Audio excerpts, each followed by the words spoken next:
నిన్నటిదాకా silver screen మీద box office రికార్డులను వేటారిన మన దళపతి విజయ్ ఇవాళ ఒక రాష్ట్రాన్నే ఏలే ముఖ్యమంత్రి పీఠాన్ని అధిరోహించబోతున్నాడంటే మీకెలా అనిపిస్తుంది?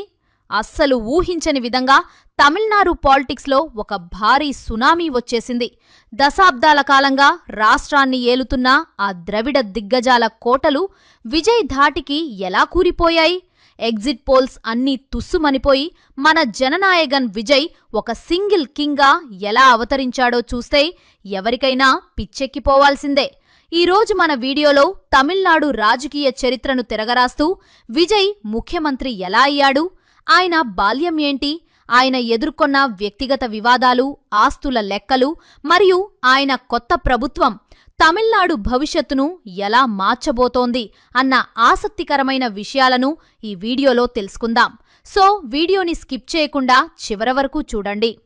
మే 4, 2026 ఈరోజు తమిళనాడు చరిత్రలో ఒక మైలురాయిగా నిలిచిపోతుంది. ఉదయం కౌంటింగ్ మొదలైనప్పటి నుండి డీఎంకే మరియు ఏఐఏడీఎంకే ఆఫీసుల్లో టెన్షన్ మామూలుగా లేదు. విజయ్ స్థాపించిన తమిళగ వెట్రి కలగం పార్టీ ప్రారంభ ట్రెండ్స్లోనే 100 సీట్ల మార్కును దాటేసి అందరికీ పెద్ద షాక్ ఇచ్చింది. ఒకప్పుడు సినిమా థియేటర్ల దగ్గర టికెట్ల కోసం క్యూ కట్టిన జనం ఇప్పుడు ఓట్ల వర్షం కురిపించి విజయ్ను డైరెక్ట్గా అసెంబ్లీకి పంపించేశారు. ఈ ఎన్నికల్లో ఓటింగ్ శాతం కూడా అసాధారణంగా పెరిగింది. ఏకంగా 85.1% ఓటింగ్ నమోదైందంటే ప్రజలు ఎంతటి మార్పును కోరుకున్నారో మనకర్థమవుతుంది. ముఖ్యంగా మహిళా ఓటర్లు పురుషుల కంటే ఎక్కువగా సుమారు 2.5 కోట్ల మంది తరలివచ్చి విజయ్ వైపు మొగ్గు చూపారు. ద్రవిడ దిగ్గజాలుగా పిలువబడే పార్టీలు పోటీ మా మధ్య అని విర్రవీగితే విజయ్ మాత్రం సైలెంట్గా తన సైన్యాన్ని సిద్ధం చేసి అంచనాలను తలకిందులు చేస్తూ సింగిల్ లార్జెస్ట్ పార్టీగా అవతరించారు. మ్యాజిక్ ఫిగర్ 118ని ఈజీగా దాటేసి ముఖ్యమంత్రి పీఠాన్ని సొంతం చేసుకున్నారు. ఇక్కడ అత్యంత ఆశ్చర్యకరమైన విషయమేమిటంటే డీఎంకే వారసుడు ఉదయనిధి స్టాలిన్ ఓటమి. ఆయన తాత కరుణానిధి గారు 5 సార్లు ముఖ్యమంత్రిగా ఏలారు.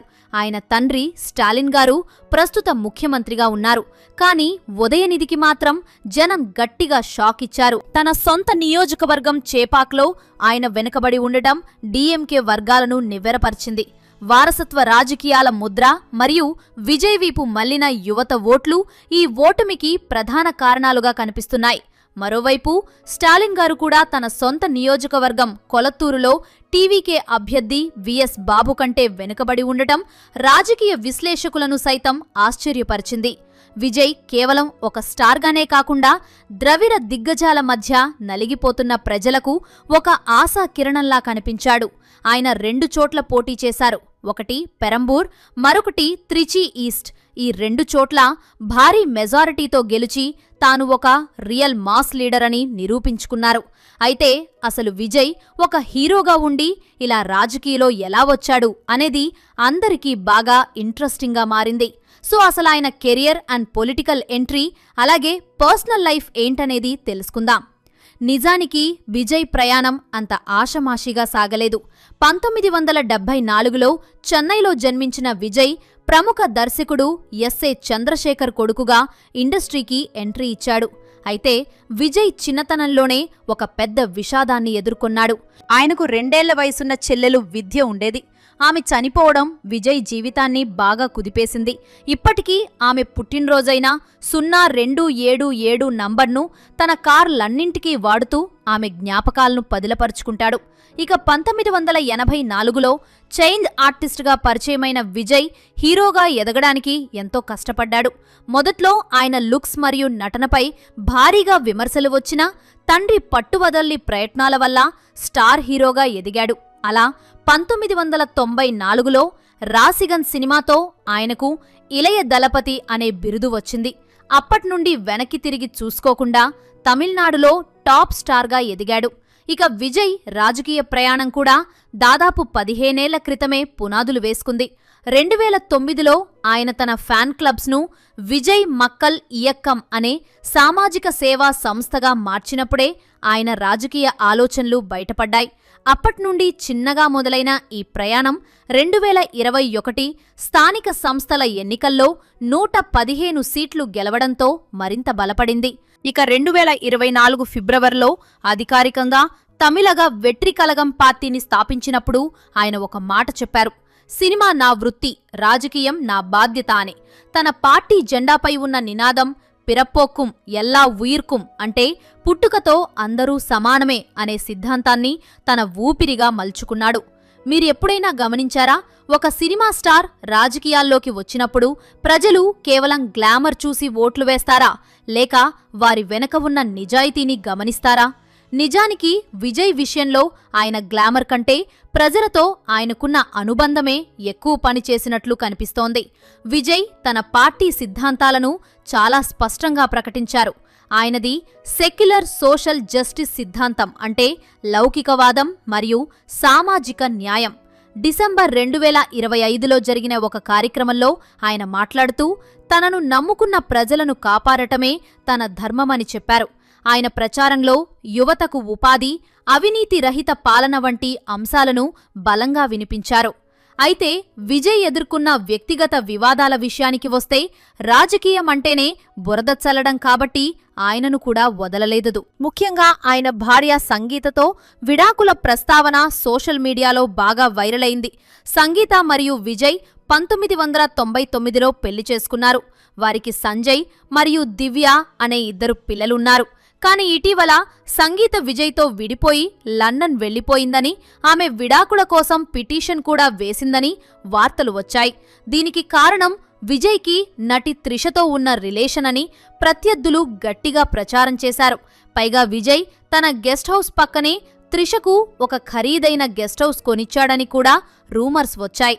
అయితే విజయ్ ఈ ఆరోపణలను కొట్టిపారేస్తూ తన గెలుపును అడ్డుకోవడానికి తన చుట్టూ ఉన్న వాళ్ళని ఉపయోగించుకొని ఎన్నికలకు 30 రోజుల ముందు ఇలాంటి కుట్రలు చేస్తున్నారని ఆవేదన వ్యక్తం చేశారు. అటు త్రిష కూడా తన వ్యక్తిగత జీవితాన్ని రాజకీయాల్లోకి లాగడంపై బాగా ఫైర్ అయింది. కాని విజయ్, త్రిషల మధ్య రిలేషన్ ఉందని గతంలో వారిద్దరూ కలిసి దిగిన ఫోటోస్ లీక్ అవ్వడం ద్వారా తెలిసింది. అంతేకాదు, సంగీతతో విడాకులు తీసుకున్న తర్వాత కూడా విజయ్, త్రిష కలిసి ఒక ఫంక్షన్ రావడంతో వీరిద్దరూ రిలేషన్లో ఉన్నారని, త్వరలో పెళ్లి చేసుకుంటారని టాక్ వచ్చింది. అది కూడా విజయ్ ఎన్నికలో గెలిచిన తర్వాత పెళ్లి చేసుకుంటాడని తెలిసింది. మరి ఇప్పుడు అనుకున్నట్లుగానే విజయ్ సీఎం అవ్వగా నెక్స్ట్ త్రిషతో పెళ్లి అనే కొందరు సోషల్ మీడియాలో ప్రచారం చేస్తున్నారు. మరి ఇందులో ఎంత నిజముందో తెలియాల్సి ఉంది. ఇక విజయ్ ఆస్తుల విషయానికి వస్తే ఆయన నిజంగానే ఒక కుబేరుడు. ఎన్నికల అఫిడవిట్ ప్రకారం విజయ్ ఆస్తుల విలువ సుమారు 640 కోట్ల రూపాయలకు పైమాటే. ఇందులో 404 కోట్ల విలువైన స్థిరాస్తులు ఉండగా మిగిలినవి నగదు మరియు ఇతర పెట్టుబడులు. ఆయన దగ్గర ఖరీదైన BMW i7, టయోటా వెల్ఫైర్ వంటి లగ్జరీ కార్లున్నాయి. కానీ ఆశ్చర్యకరంగా ఆయన దగ్గర సామాన్యులు వాడే మారుతి స్విఫ్ట్ కార్ కూడా ఉంది. ఆయనకు గతంలో ఐటీ శాఖతో కొన్ని వివాదాలు ఉన్నప్పటికీ ఆయన తన అఫిడవిట్లో ఏ ఒక్క క్రిమినల్ కేసు కూడా లేదని మొదట పేర్కొన్నాడు. కానీ తర్వాత కొన్ని ఎఫ్ఐఆర్లు ఉన్నట్లు గుర్తించి సవరించిన అఫిడవిట్ దాఖలు చేశాడు. ఫైనల్గా ఒక మాట, తమిళనాడు ప్రజలు ఒక నటుడి మీద పెట్టుకున్న నమ్మకాన్ని విజయ్ నిలబెట్టుకుంటాడా, లేక ఇది కేవలం ఒక 5 ఏళ్ల క్రేజ్ మాత్రమే అవుతుందా? సినిమా షూటింగ్లో అయితే రీటేక్ ఉంటుంది, కానీ రాజకీయాల్లో మాత్రం ఏ తప్పు చేసినా జనం మళ్లీ 5 ఏళ్ల తర్వాత ప్యాకప్ చెప్పేస్తారు. ముఖ్యమంత్రిగా విజయ్ ముందున్న పెద్ద సమస్యలు నీటి ఎద్దడి, నిరుద్యోగం మరియు అవినీతి. ఆయన తన మేనిఫెస్టోలో చెప్పినట్లు 2045 నాటికి వాతావరణ మార్పులను తట్టుకునేలా రాష్ట్రాన్ని తీర్చిదిద్దుతాడా అనేది చూడాలి. ఏదేమైనా 2026 ఎన్నికలు మాత్రం భారత రాజకీయాల్లో ఒక భారీ మైలురాయిగా నిలిచిపోతాయి. మరి మీరేమంటారు? విజయ్ పాలనలో తమిళనాడు ఒక సూపర్ హిట్ సినిమాలాగా దూసుకుపోతుందా, లేక అనేక సమస్యలతో ఫ్లాప్ అవుతుందా? మీ అభిప్రాయాలను కింద కామెంట్ సెక్షన్లో తప్పకుండా షేర్ చేయండి. అలాగే మా ఛానల్ను సబ్స్క్రైబ్ చేసుకోవడం మర్చిపోకండి. మరో ఇంట్రెస్టింగ్ వీడియోతో మళ్ళీ కలుద్దాం. అంతవరకు సెలవు. జై హింద్. సెలవు.